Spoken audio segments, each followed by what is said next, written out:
The reality of life with a chronic health condition, a message for those who don't understand. Have you ever been judged by others for the things you do or the way that you live your life?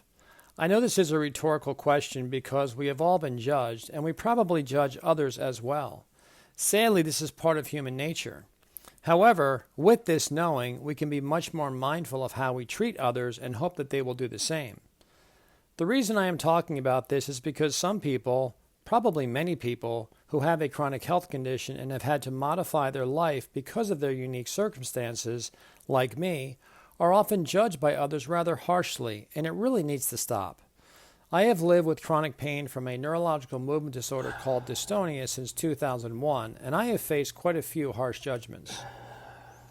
I want to share with you some of the things we may hear, and then some things that you can share with the people in your life so that they better understand, or at least be more understanding of why you live your life the way you do. Personally, I don't mind if people don't understand the pain that I live with because I know it isn't possible for someone to feel exactly what someone else does. What is most important to me is that people are understanding, ing, that my life is different from before and I may be limited in certain ways. This gift of acceptance from others takes a ton of pressure off me.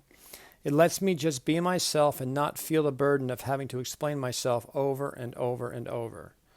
For some brief background, I developed chronic pain from dystonia in 2001, and it turned my world upside down. I could barely function for years. I had to give up everything I was doing and move in with my parents for help. It was a tough pill to swallow at the age of 30 with my life all planned out in front of me. I lost what seemed like everything. I have since improved a lot, but I still deal with some really tough symptoms. Every day, I work hard to get better and better, but in those early years, I wanted to give up. The pain was too intense for words, and to add insult to injury, I dealt with some pretty harsh judgments from people. Perhaps better words may be indifference and dismissive. Some of them included, "You'll just have to tough it out. It's all in your head. You're just having a bad day. Everybody gets tired. If you would just get out more. It can't be that bad. There are people worse off than you. If you would just exercise more." And probably one of my personal favorites, "You still have that?" While I value the opinions of people in my life, these totally miss the mark when it comes to a chronic health condition. For my own sanity, I have had to learn to be independent of the opinion of others and live my life the best way I know how so I am most comfortable, regardless of what others think. Someone's opinion of us does not have to become our reality.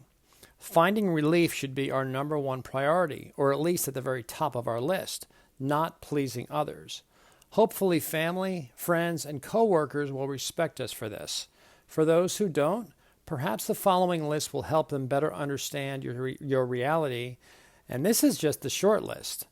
Let them know that these are things that may happen because of your health situation. We may not reply to messages right away or answer the phone. Some days we can do certain things and not again the next day.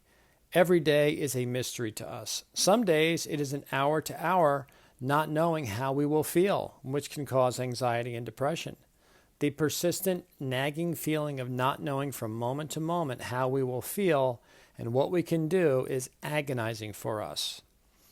It might take a while for us to recover from what seems to others as the most mundane or easiest of daily tasks. On a personal note, this is my reality every day. Generally speaking, for pretty much every hour of work, especially physical, I need a minimum of 1 to 4 hours recovery time.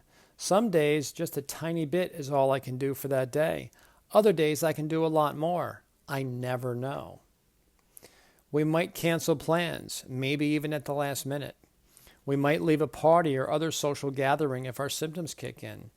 Sometimes we might suddenly need to lie down and rest, and even maybe need to use ice, heat, a massage machine, trigger point tool, or something similar.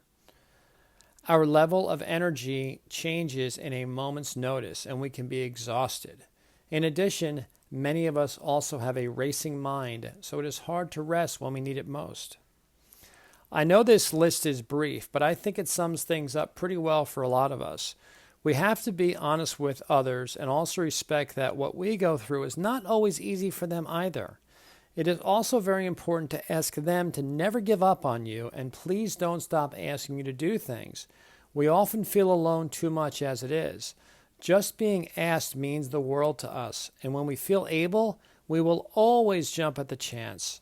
We crave doing anything normal, a word that has taken on a whole new meaning in our lives.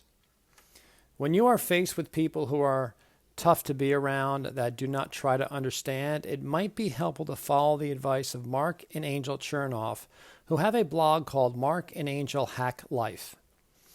Breathe deeply and often. Remind yourself that we can't control other people. Do not take others' behavior personally. Choose to see the good in them. Let go of the ideals and expectations you have about others that causes unnecessary frustration, arguments, and bouts of anger. Remember that when others are being difficult, they are often going through a difficult time we may know nothing about, so give them empathy, love, and space. There is one I would like to add to Mark and Angel's list, which is always live in a place of gratitude and forgiveness. This sets us free from the pain we allow others to inflict upon us. The key word is allow, because no one can make us feel a certain way unless we let them. People will be how they will be, and there is little we can do about that, except how we react to their behavior, which only hurts us. We need to put ourselves in a position of power and not accept labels that may be put upon us, such as lazy, mental, apathetic, sympathy-seeking, hypochondriac, or any other thoughtless title sometimes associated with the life we are forced to live when we have a chronic health condition. We need to be careful not to label or judge ourselves either. Honor yourself for the efforts you make every day to live the highest quality life possible. Lastly, pace yourself and ask others for their patience. Most important, be patient with yourself. Take responsibility for your condition in order to make the best decisions. This is your life.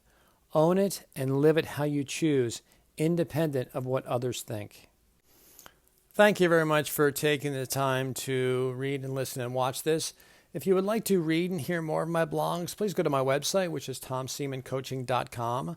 Along with blogs, I have videos, articles, podcasts, and links to a lot of resources for both physical and emotional health issues. You can also get a copy of my two books, Diagnosis Dystonia and Navigating the Journey, and my new book, Beyond Pain and Suffering, Adapting to Adversity and Life Challenges. Both are also available on Amazon. You can also go to my website to sign up for my free newsletter. This way, all new blogs, videos, and other updates will be delivered to your email. You can also go there to sign up for a free life coaching consult with me if that's of interest. Thank you again, and please be well and take good care of yourself.